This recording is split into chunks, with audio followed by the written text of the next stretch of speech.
95 సంక్షోభం, పార్టీ సంక్షోభం సమయంలో నాకు బాగా తెలుసండి. నేను అప్పుడు ఈనాడులో ఉన్నాను.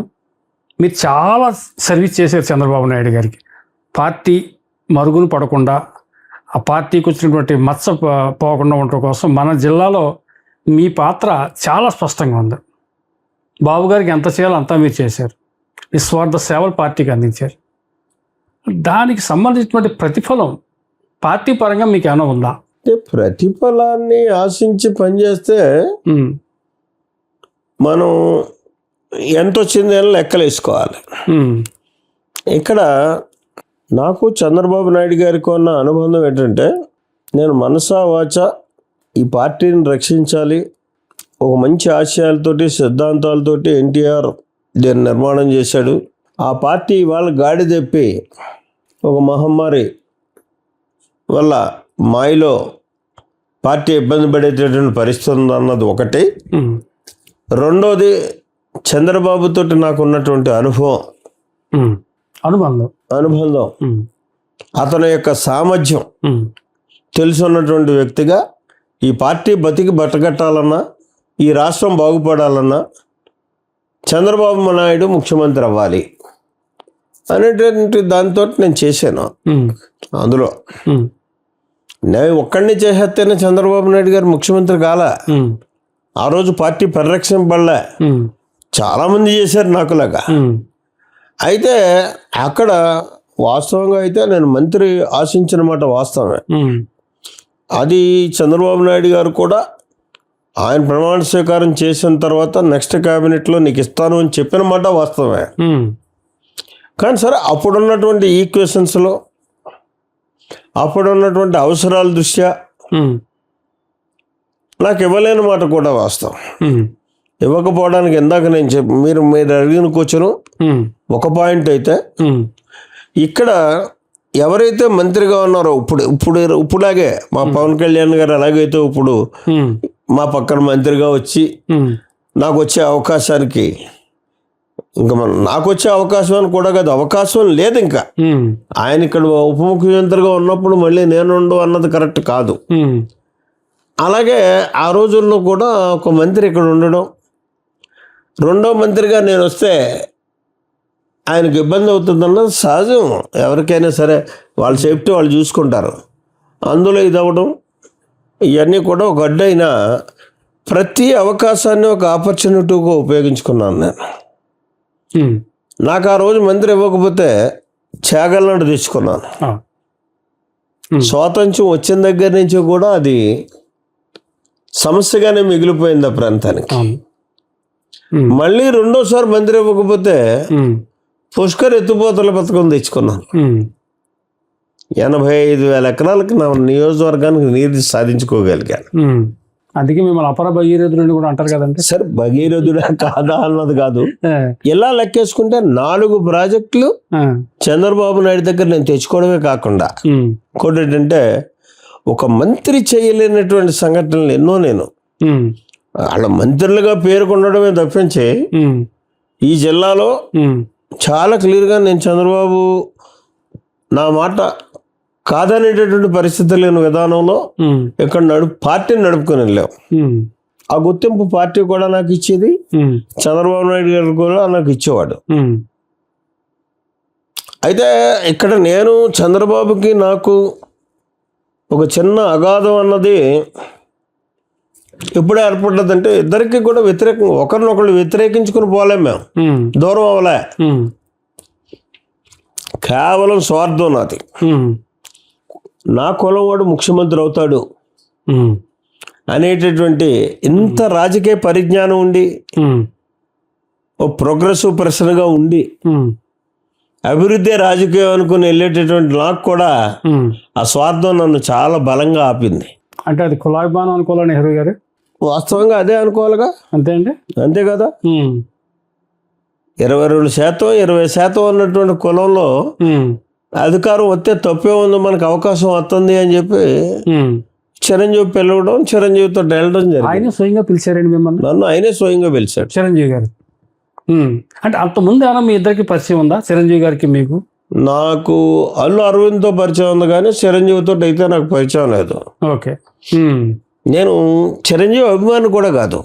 అవునండి. మీకు నేను ఎన్టీఆర్ అభిమాని. ఆహా. అప్పుడు ఎలాగండి? చిరంజీవి అభిమాని కాదు. అరవింద్ గారితో మీకు పరిచయం? అరవింద్ గారితో అంటే 1-2 సమస్యల్లో మన జిల్లాలో సమస్యలు ఏవి వస్తే ఆయన నా దగ్గర రావడం, అవి పరిష్కరించుకోవడం ఆ దృష్ట్యా అయింది. అయితే ఇక్కడ చిరంజీవికి నాకు పరిచయం అన్నది ఆయన రాజకీయ పార్టీ పెడతాడు అనేటటువంటి ఊహాగానాలు వస్తాయి. వాళ్ళ తండ్రి చనిపోయాడు. చిరంజీవి గారు ఫాదర్ చనిపోయారు. చనిపోయినప్పుడు నాకు మెసేజ్ వచ్చింది. అంటే ఫోన్ చేశారు వాళ్ళ ఆఫీస్ నుంచి, చిరంజీవి గారి ఆఫీస్ నుంచి. చిరంజీవి గారి ఆఫీస్ నుంచి ఫోన్ చేస్తే అప్పుడు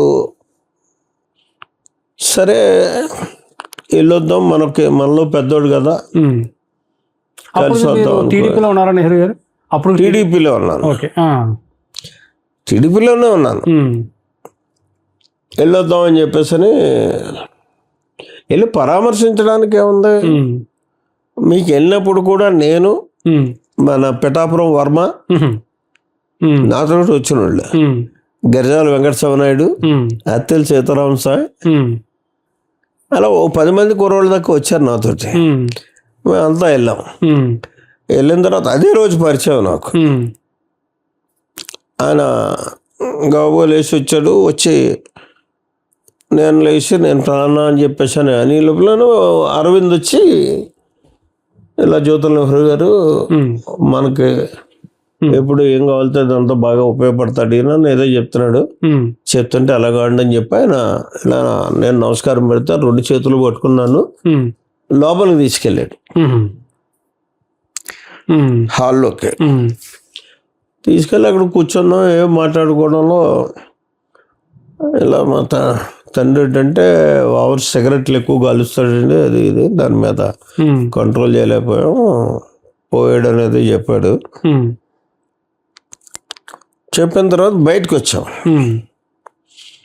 బయటకు వచ్చి హాల్లో మామూలు సామ్యాన ఏదో ఉంటే అందులో కూర్చున్నారు. అందరూ షాపులు అయ్యి ఉంటాయి మన కుర్రోళ్ళంతా. వాళ్ళందరినీ అప్పుడు పరిచయం చేశాను నేను. ఇలాగ అంటే నేను అప్పుడు అన్నాడు ఆయన, ఒక రాజకీయ పార్టీ ఈ రాష్ట్రంలో అవసరం ఉందంటారా అని అడిగాడు. ప్రజాస్వామ్యంలో రాజకీయ పార్టీలు అవసరం లేకపోవడం ఏంటండి, అందులో మన రాష్ట్రంలో ఈవేళ వ్యాక్యం ఉంది. కానీ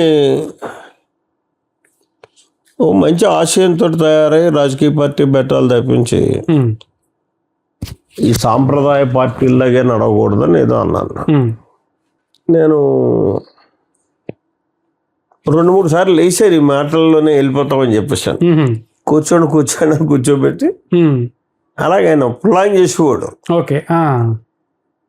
ఇంకా ఆఖరిని ఆయనే అన్నాడు, సరే నేను మళ్ళీ ఒకసారి మనం అంతా కూర్చుందామండి, కూర్చొని మాట్లాడి ఒక నిర్ణయానికి వద్దాం. మీరు తప్పుగా అటువంటి నిర్ణయానికి నేను వచ్చినప్పుడు మాత్రం మీరు సహకరించాలి అన్నాడు. నేను రాజకీయ పార్టీలో ఉన్నానండి, అందులో కూడా వెల్లుటెడ్ పర్సన్గా ఉన్నాను. అక్కడ గబుక్కుని నేను సహకరించేస్తానండి అని చెప్పలేరు మీకు. అంటే సరే మీలాంటి పెద్దలందరూ సహకరించినప్పుడే కదా నేను ముందుకెళ్తాను అని చెప్పి అన్నాడు. వస్తానండి అని చెప్పేసి లేచిపోయాం. లేస్తే మా కారు దాకా వచ్చి కారులో ఎక్కించి ఆయనే డోర్ తీసి కారు ఎక్కించాడు నాకు. అక్కడి నుంచి అయిపోయింది. అయిపోయిన తర్వాత క్లియర్గా నేను చంద్రబాబుతో చెప్పాను, ఖచ్చితంగా చిరంజీవి పార్టీ పెడతాడు, ఇలా జరిగింది మా ఇద్దరికి డిస్కషన్ అని చెప్పేసి. అంటే చిరంజీవి పార్టీ పెట్టాలనే భయం, రాజకీయాల్లోకి రావాలన్న ఆశ ఉంది అతనికి. కానీ పెడతాడని నేను అనుకోవట్లేదు అన్నాడు. చంద్రబాబు నాయుడు గారు? చంద్రబాబు నాయుడు అంటే వాళ్ళిద్దరికి మంచి రిలేషన్ ఉండే. అవునండి, చిరంజీవి గారికి ఆయనకి ఉంది, ఇద్దరికి చాలా మంచి రిలేషన్ ఉండే. అయిపోయిందండి అదిలాగా. తర్వాత ఒకరోజు సడన్గా నేను వేరేవాళ్ళు ఉన్నాను, ఉమ్, మా కజిన్ ఎవరో పోతే అక్కడికి వెళ్ళాను. అక్కడికి ఫోన్ వచ్చింది అరవింద్ ఉమ్, వచ్చి, ఒకసారి హైదరాబాద్ వస్తే మీరు ఉమ్, మనం కూర్చొని మాట్లాడుకుని ఒక ఆయనే నిర్ణయం చేశారండి? తీసుకోవాలి. చిరంజీవి గారు స్వయంగా చేశారా? చిరంజీవి గారు, ఆ, అరవింద్ గారు అరవింద్ గారు చేశారు. ఓకే. ఆ, అన్నాడు. ఉమ్, ఇప్పుడుకిప్పుడు ఇవాళ ఎలాగ వచ్చానయ్యా, ఉమ్, రేపు ఏమైనా బయలుదేరి వస్తాను, ఫ్లైట్కి కూడా టికెట్ ఉండాలి కదా అన్నాను. ఉమ్, లేదు అన్నీ అరేంజ్ చేసి మీకు ఫోన్ చేస్తున్నాను నేను, ఉమ్, మీరు ఎయిర్పోర్ట్కి వెళ్ళిపోండి, ఉమ్, రెడీగా ఉంటారు అక్కడ, ఉమ్, ఇవాళ వచ్చేయండి, రేపు మళ్ళీ వెళ్ళిపోతారు కానీ మీరు అన్న. ఉమ్, అటు నుంచి అటే అలాగే వెళ్ళాను. ఉమ్, సరే చూద్దాం అసలు ఏంటో ఇది అని చెప్పి ఉమ్, వెళ్ళిన తర్వాత ఆడికి వెళ్ళాం. అంటే మా ఇద్దరికి పరిచయం అంత లేదు అనడానికి చెప్తున్నాను. ఉమ్, వెళ్ళి అందరం కూర్చున్నాం. చిరంజీవి వచ్చాడు. ఉమ్, వచ్చిన తర్వాత అందరూ లేచి నమస్కారం పెట్టారు. అందరూ కూర్చొని మీరెవరు అన్నట్టు. మిమ్మల్ని అండి. ఓకే. ఆ, ఆ, అంటే అదేంటిది ఆయన జ్యోతుల ఎవరు గారు ఆ, దాంట్లో కల్లా గవ్వబోసి పట్టుకున్నాను. ఇలా సారీ నేను మర్చిపోయాను, మర్చిపోయానా? మన ఇద్దరికి పరిచయం తక్కువ కదా. ఆ, దాన్నే ఉందండి, పర్లేదు. ఆ, అంటే మా ఇద్దరికి అసలు అది ఎప్పుడు అటాచ్మెంట్ లేదు. అవునండి. అది రెండోసారి చూడటం అంతే మీరు చిరంజీవి గారిని. అంతే. ఆ, అది అలాగా. ఆ. సో ఆ విధంగా మీరు పిఆర్పికి వెళ్ళారు. పిఆర్పిలో కూడా ఒక ఒక మంచి స్టేజ్లోనే ఉన్నారు మీరు, స్టేట్ లెవెల్లో కూడా మంచి పదవే చేశారండి పిఆర్పి. అవునండి. ఏంటంటే పిఆర్పి వాడిపోయిన తర్వాత మెయిన్ రూల్ అంతా నేనే ప్లే చేశాను. అక్కడ 8 మాసాలు 2 ప్రోగ్రాలు బ్రహ్మాండంగా చిరంజీవితో జయించాను.